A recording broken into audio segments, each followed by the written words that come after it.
Hey peoples, welcome back, or if you're new here, then just welcome. This is The Constant Show, where we talk about movies, and I am Constant, a time traveler honor bound to only speak in vague foretellings of the future. Buy potatoes, or don't, it's your prerogative.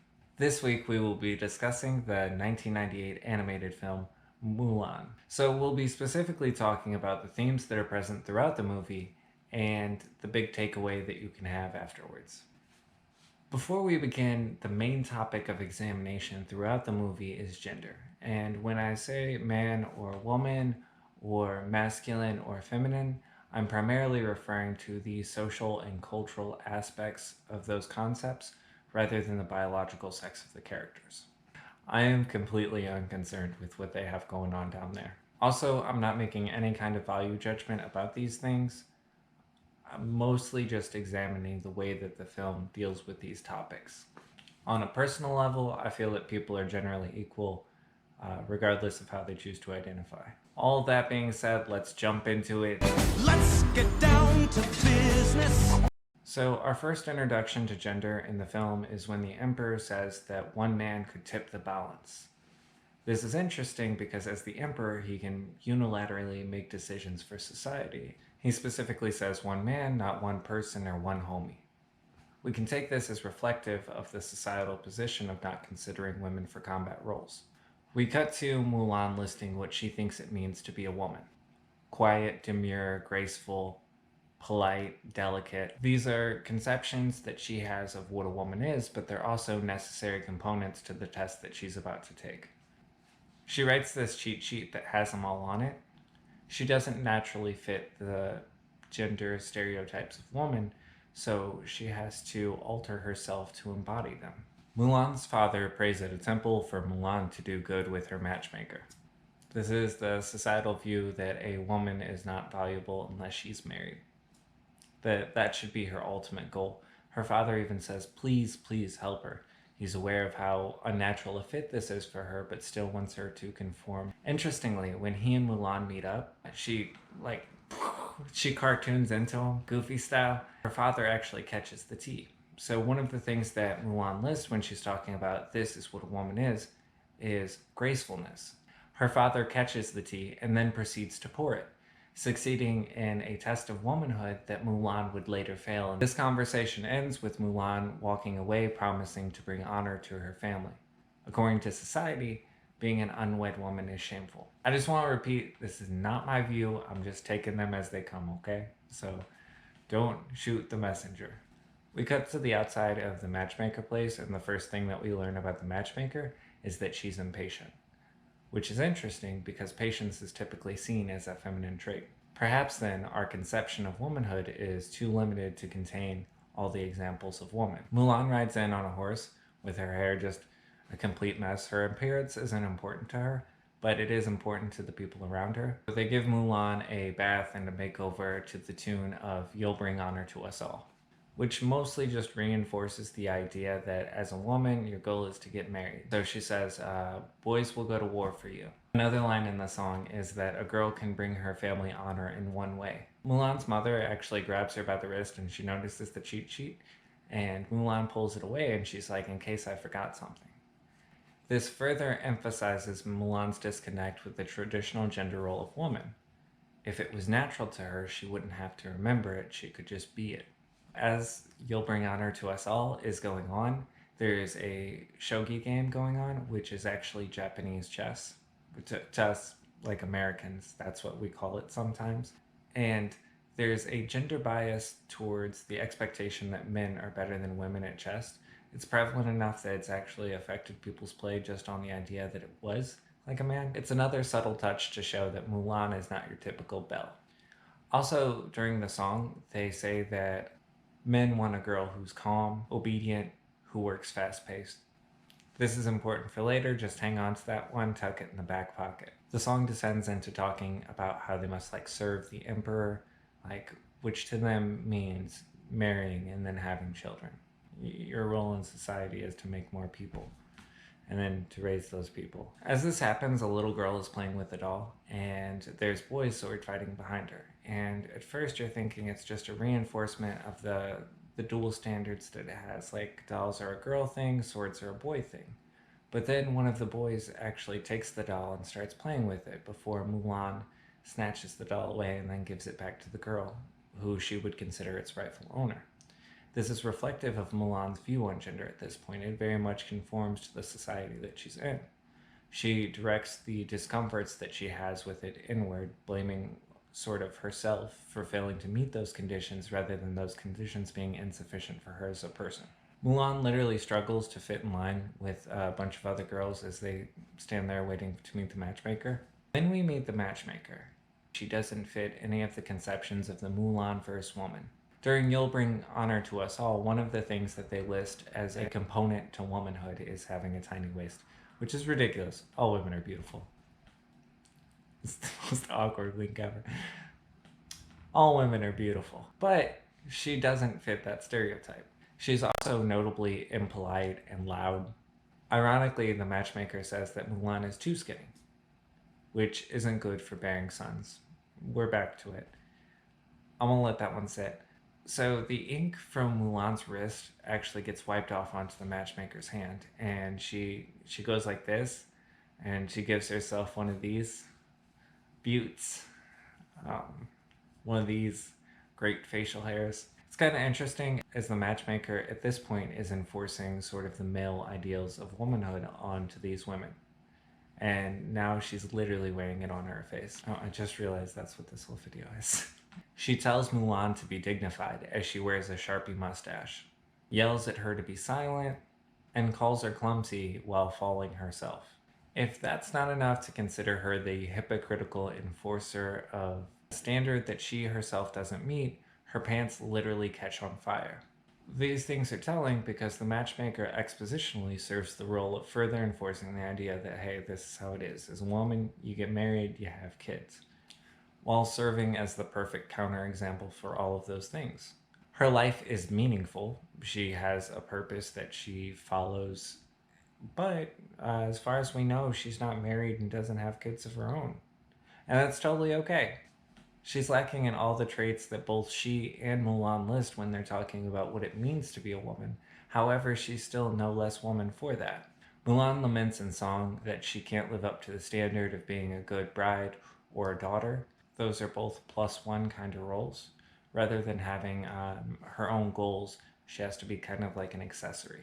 So Mulan wipes half the makeup from her face as she wonders in the mirror, like, who's gonna be looking back at me? This is Mulan finally questioning the gender roles that exist in the society around her.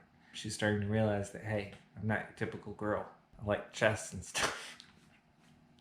Women can like chess. Youngest Grandmaster was a woman. The advisor guy shows up to start drafting people for the war with the Huns.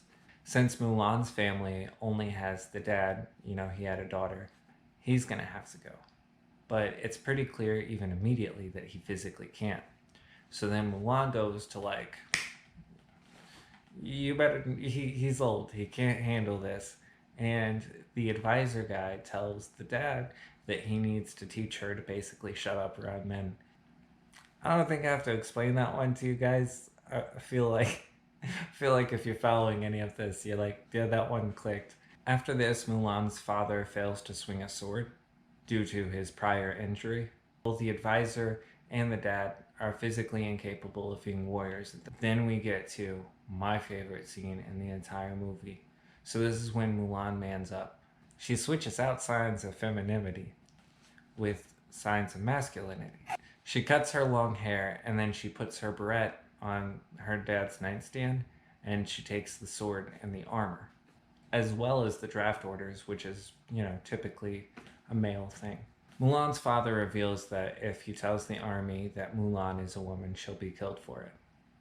Then Mulan's ancestors, these ghost spectral things, they show up. They are literal personifications of tradition. They call Mulan a crossdresser before Mushu is introduced, and the ghosts proceed to talk about how he's not a real dragon.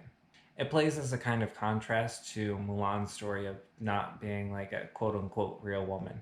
He goes outside and he accidentally breaks one of the dragons and he wears its head, we can take this as sort of like almost metaphorical for the way that Mulan is now embracing like the male identity. Mushu calls her Miss Man and talks about how he doesn't want to take her drag show on the road. He also practices her guy voice, which I think is it's funny. It's a nice little touch.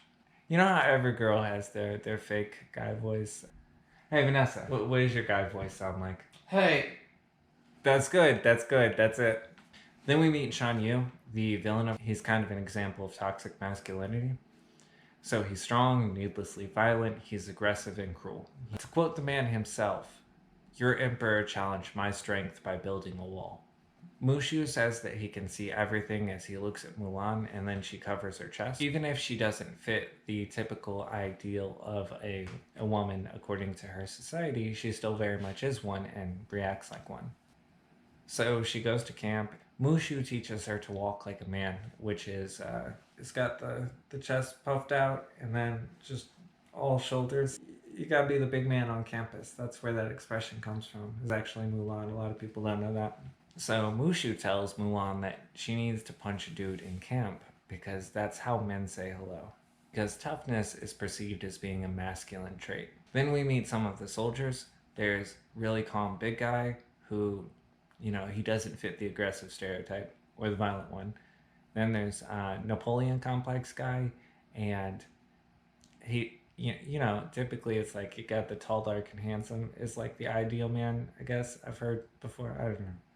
He doesn't fit that one. And then the third one is like skinny guy, who, let's be honest, if I lived in the Mulan verse, that's me. Even the Napoleon complex guy, he like calms down whenever the big guy grabs him. And when he strikes the wrong person, when he attempts to punch Mulan after she punches him, he actually apologizes for it. So Mulan and Mushu's conception of men being these warrior tough guys is as wrong as the conceptions that society would have of Mulan. Li Shang shows up. He's the captain guy. He's one of two male characters in the story that actually perfectly fits the male stereotype. He's strong, he's confident, he's emotionally reserved. Like Shan Yu, Li Shang is a warrior. We see the emotional reservedness very early on when his father/general gives him a sword and makes him captain. And at first, Li Shang goes to like react or emote, but he catches himself and doesn't actually say anything. This is a trend that's pretty consistent in his character throughout the story. Whenever there's something that would seem like it's going to be a big emotional impact for him, we don't actually get to know how Li Shang feels about it. But whereas Shan Yu, I think, represents kind of the bad parts of masculinity, I think Li Shang embodies the good ones. Whereas Shan Yu's confidence leads him into starting entire wars just to prove his own strength, Li Shang's emboldens him to be a really good leader and train a very inept group of soldiers into actual warriors. Mulan blames starting a fight on her manly urges. Actual men rightly consider her a lunatic for this, and then she fails to spit out a loogie, something that she saw a man do earlier. So, even though she's not fitting the stereotype of what it means to be a woman, she's not really doing that great at the stereotypes of what she perceives to be a man. Let's really get down to business. So Shang shows up, and he shoots an arrow into the top of this post. He tells them that they have to retrieve the arrow, and then when they go to, he gives them two weights that are like these gold medals, and one of them is discipline, and then the other one is honor, and he tells them that they're going to need both of them in order to climb up it. They all fail, and then we get to the bangerest banger on the soundtrack, "I'll Make a Man Out of You." First line of the song is, "Did they send me daughters when I asked for sons?" Which, in addition to having the dramatic irony of Mulan's situation, we can also consider this relational to phrases such as "you fight/throw like a girl," where femininity itself is perceived to make you worse at like a given thing. Thing is, though, despite being the song that purports to establish what it actually means to be a man, everything that "I'll Make a Man Out of You" says is extremely vague and unclear. For instance, "Swift as a coursing river." So, I do with that what you will. "With all the strength of a great typhoon," which it's not clear. It's not like "have a mustache." They're nebulous phrases that don't even make specific reference to what it means to be a man. Also, During the song, Mulan actually ends up knocking Li Shang down in a fight. So you get an outfought for a woman. You know, the whole thing earlier with did they send me daughters? It's a thing. I also think it's interesting that despite being the quote unquote test of manhood introduced at the beginning of the song, the solution to the pole arrow thing is that you have to use the weights interlocked around each other. So it's less about brute forcing your way up and more so about coming up with a different way to do things. It's likely she could have done it even without all the strength training that she had undergone. Shan Yu finds a doll and he uses it to figure out where the nearest village is. Also, intuitively knows that it belongs to a little girl because it's a doll. Mulan takes a bath and she says, "Just because I look like a man doesn't mean I have to smell like one." This is her kind of establishing where those gender boundaries are. Mushu considers bathing itself to be a girly habit, but all the male soldiers immediately engage in it afterwards anyways. Short One calls them all girls while displaying his manhood on top of a rock. It's kind of indicative of how masculinity itself is sort of a competition. The advisor calls the men boys as a disparaging remark. To be a man is to be worthy. We immediately see the advisor stepping out, and he's got like this little towel thing on, and he's got his hair tied up in a towel. And he's even got some little bat slippers, which is interesting because just like one scene ago, Mushu was calling bathing a girly habit. And as the advisor walks away, he would say, "I was not squealing like a girl." I don't have a good impression of that guy. You guys are gonna have to settle for that one. Then we get to the next song in the movie, "A Girl Worth Fighting For." The men's ideal woman is described as paler than the moon. "She'll admire my strength. I could care less what she looks like, only what she cooks like." Even though these qualities are things that we would think of as indicative of traditional gender roles, the first one is appearance, the second one being the male strength thing, and then the third one being female culinary skill, it's telling that each of the characters places a different importance on each of these aspects. Each of them has their own conception of what it means to be a man and what it means to be a woman. Interesting to note, the skinny one says, "I bet they'll love a man in armor," as he pops out of the pond and he has water in his armor to make him look all buff and stuff. But it immediately deflates so that we can see his actual self, the skinny dude. They shoot down Mulan's idea of what it means to be an ideal woman, which is brainy and who always speaks her mind during the song. Short One carves a bunch of snow women, and they're all in positions accentuating their hips.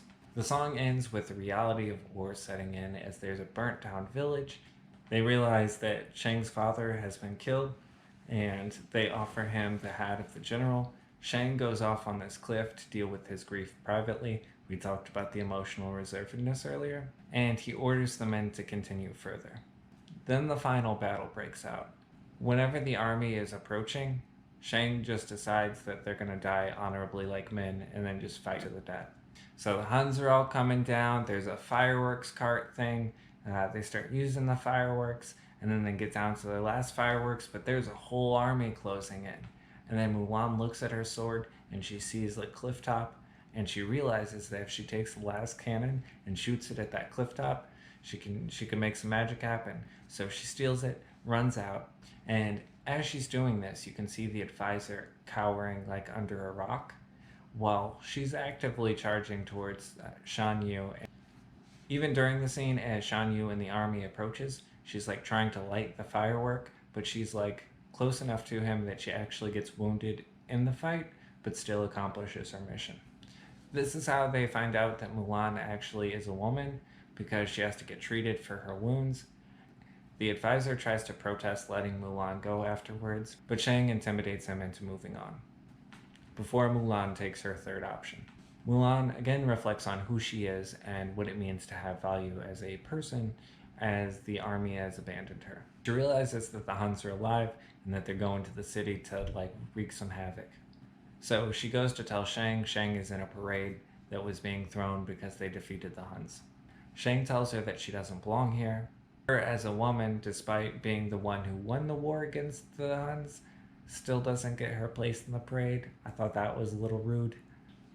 And in response to this, she says, "You said you trust Ping," which was like her adopted name whenever she was a dude. What makes Mulan different?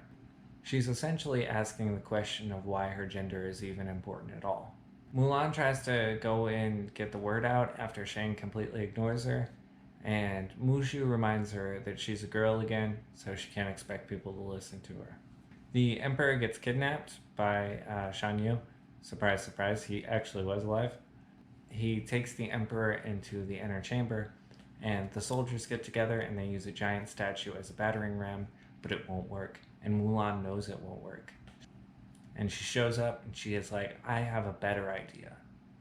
So then the three soldiers dress up as women with Mulan and they take their sashes and they wrap them around this building, and then they go to climb up, right? They're learning to use femininity as a weapon as well. When they do this, Shang shows up and he follows their lead. He takes off his cape, whips it around the post, and then they all start climbing up. One of the strengths that the female gender is perceived to have is social intelligence, and that's exactly what gives them the edge in this fight, as they go in dressed as women, which gives them the element of surprise, and then they take out all the bad guys and stuff. Then we get the final showdown between Shang and Shan Yu, and Shang puts up a good fight at first, but then Shan Yu just kind of like throws him across the room, and he's done. The soldiers rescue the Emperor as this is happening. She has a choice between ground level and helping out Shang. So Mulan distracts Shan Yu by reminding him that she's actually Ping. She does like the hair thing so that he knows that she's that soldier, and she baits him in like throughout the castle or whatever. She's directly capitalizing on his like over aggressiveness. He closes in on her on top of this roof. She has to use both her femininity in the form of a fan that she uses to steal the sword, and the masculine element of her character as well, as she actually uses one of the rockets that she learned in the military in order to like give them that whole two-piece combo. With the fries. So at the end of the movie, the advisor is all, she's a woman, you know, no credit, but the Emperor gives like one of those like Chef Gordon Ramsay, like one of those cooking show speeches where you think it's going to go bad in the beginning, but then at the end they're like, "But I loved it." He congratulates her, and then he bows to her, and then all of China bows to her. Society has finally accepted her as her. So what's the big takeaway here?